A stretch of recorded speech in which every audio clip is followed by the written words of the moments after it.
What's up, Steelers fans? Welcome into this Victory Monday on a Wednesday edition of Film Study. Today we're looking at the Saints contest, specifically the Steelers running backs and their running game in general. They broke 200 yards for the first time this season against the Saints at home. It was a more heavy mix between Najee and Jaylen Warren out of the backfield, a more even workload split.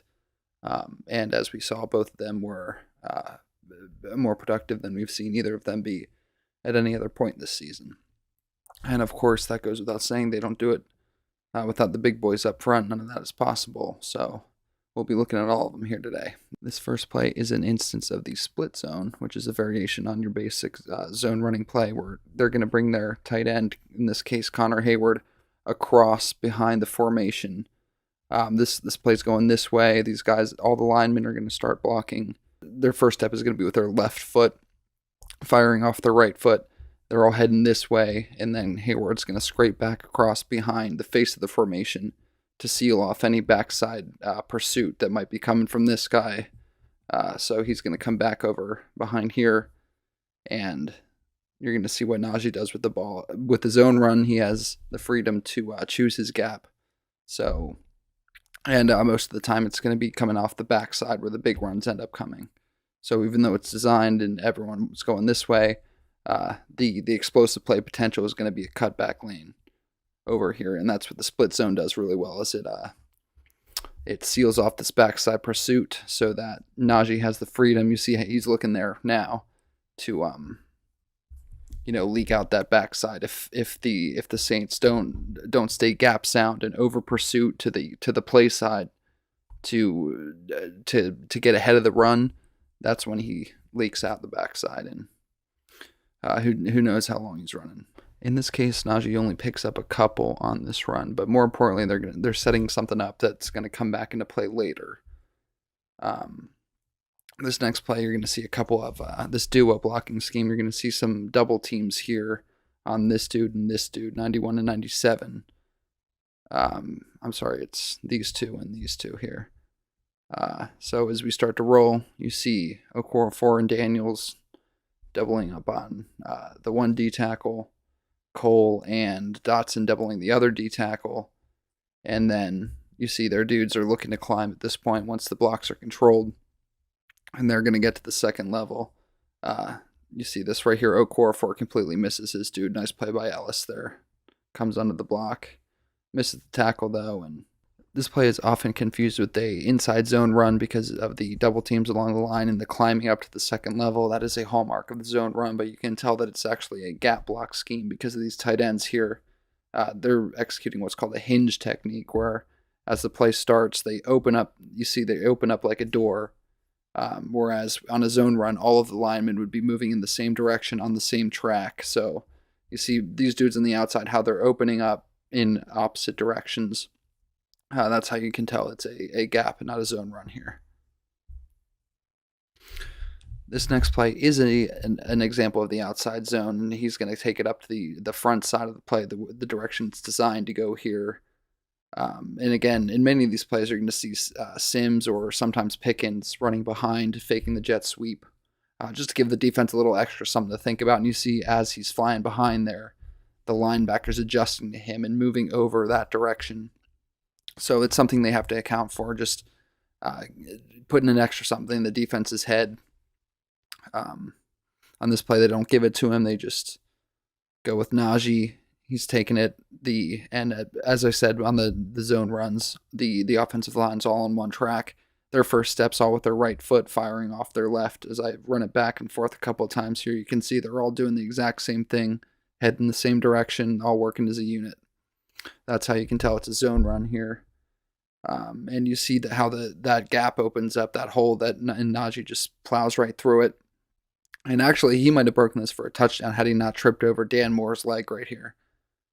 I saw that on the TV tape. I assumed that 91 tripped him up, but he just trips over Dan Moore's leg there. And, he probably could have broken that all the way to the house had he kept his feet. This next play is another instance of the outside zone, but he's going to cut it back to the backside. So this play is starting going this way. You can see the offensive line all on one track, all doing the same thing, working in concert. And then Najee starts out that way, and then he's going to break this one back. You see this over pursuit out here. 1, 2, 3, 4, 5, 6. 6 white shirts, all ready to all know where he's supposed to be headed. So Najee's like, you know what? I'm going to stick my foot in the ground. I'm going to take it over this way. And he not only does he break a big one, but he makes a double explosive run, breaking this tackle here. And he takes it all the way down to the end and sustains that helmet-to-helmet hit that I still don't know why that wasn't flagged. But he was right near. He didn't really try to lay a lick on the defender who was hitting him. He could have easily walked out of bounds if he wanted to avoid the contact. I kind of think that he might have been kind of shaken up already at this point before the hit, because otherwise he would have either, tried to lay a lick on him or just walked out of bounds. The fact that he just stands there waiting to get hit, maybe there's already something going on there, something he already tweaked. This, as I was saying before with the jet sweep, just a little something extra to put in the guys' minds, the back of their heads, but sometimes you got to pay it off too. So sometimes you got to give it to him. This one goes to Pickens. You see the play action there, and then the toss back to Pickens. And actually, before I do that, you can see that this is it looks like the split zone as well. Everything except Pickens looks like this play is going this way. This is a handoff going this way. And you see Freiermuth peeling back across the backside of the formation to seal off any backside pursuit. So they're trying to say, this is just a split zone. Don't worry about what we're doing with this guy. But then they end up giving it to him. And Freiermuth becomes a lead blocker. You see 98. He was looking at the inside run here. Now all of a sudden he's going to need to get to the outside to contain Pickens, which he's not going to be able to do. Freiermuth, nice block on the Honey Badger there. Pickens, nice run. This is that same run from the other angle. I just wanted to show you 98 here. His pursuit, as he's biting on this run here. He's looking inside. And by the time he realizes what's going on, it's too late. You see Matthew, the Honey Badger here. He's right here is where he knows something's up. He knows that ball's not getting run up the middle. But that's why you have a lead blockers to account for anyone who might not take the bait. And fortunately, it was only one guy this time, so you can account for him and get your guy a nice big gain there, who already had his rushing touchdown earlier in this game. Okay, this is another fake jet where they're gonna. It's an opposite of the previous play we just saw, where instead of faking the zone and running the jet sweep, they're gonna fake the sweep and run the zone here. You see Sims peeling back behind the line, and then the offensive line all on one track. Najee gets the ball, and the difference between an outside zone and inside zone. The inside zone, your aiming point is right up the center's backside. When he gets the handoff, he's running right up where the center started, at least. An outside zone, he's aiming for the tight end on either side. And if there is no tight end, just outside the tackle there. So he gets his handoff, and he's aiming that way. That's how you know it's an outside zone.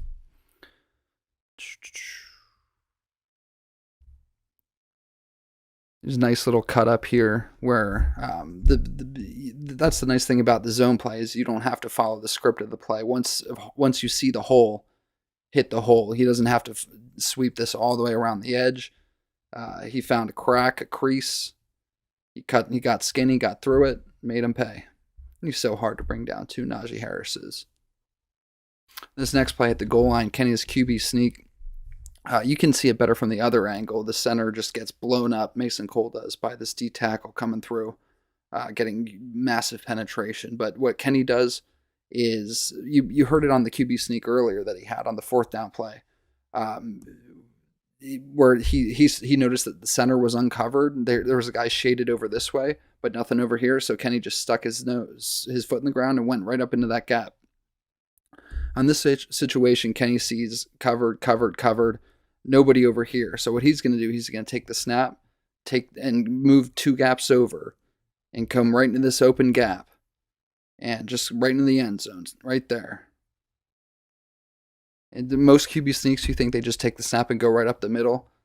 This kid there's no panic in him. He's cool as a cucumber, even with 1, 2, 3, 4, 5 down linemen breathing down his neck. He just takes his couple side steps, finds the opening, punches it in. Okay, this next play, I'm not sure if there's an actual name for this. This is a nifty little maneuver that Matt Canada threw into the playbook this week. Like I was saying earlier, with the split zone, and this is what they were trying to set up earlier for this play. This is the play that ended up icing it, the last first down that Jaylen Warren got. The Steelers offense got one more first down on with a Derek Watt run that ended up actually icing it. But this is the last big run here from Jaylen Warren. And they're going to fake the split zone here with Freiermuth peeling across behind the formation. These dudes blocking this way, trying to get everyone to believe we're doing a zone run and it's going over this way. And you see what happens here. Warren's first step is in that direction. Kenny's first step, he's trying to hand off the ball in that direction. All the offensive lines go in that direction. And then all of a sudden you see this counter action where you see Kenny pulls the ball back. He's got it out there ready to hand off on that side, pulls it back, hands it off the other way. Nice little sneaky maneuver, little counter move. And right here, the piece de resistance, the hurdle, gets the first down. Game over. Steelers victory. Victory formation. Couple plays later, as I said, the Derek Watt run. But like I said to start the video, the best rushing output the Steelers have shown this year. Varied schemes. They did a little bit of everything. There was some power running that I wasn't as compelling as you might think from something termed power running, but they were running a little bit of everything today, and it worked out, and they came away with the victory. big victory in the time of possession battle too. So these are the things you can do when you can run the ball effectively, and when they know you can run it and you can still run it, that just makes you that much more dangerous of a team, regardless of who you have throwing the ball, whether it's a rookie, regardless of who you have running the ball, whether it's an undrafted free agent. No matter what you do offensively in the NFL, it's more about the protection than the actual skill positions. And the offensive line has been much aligned for the Steelers in the last couple of years, but they're playing above their heads right now. Let's hope it proves to be sustainable, and we're seeing growth and not just some guys playing above their heads. So keep it here, keep watching.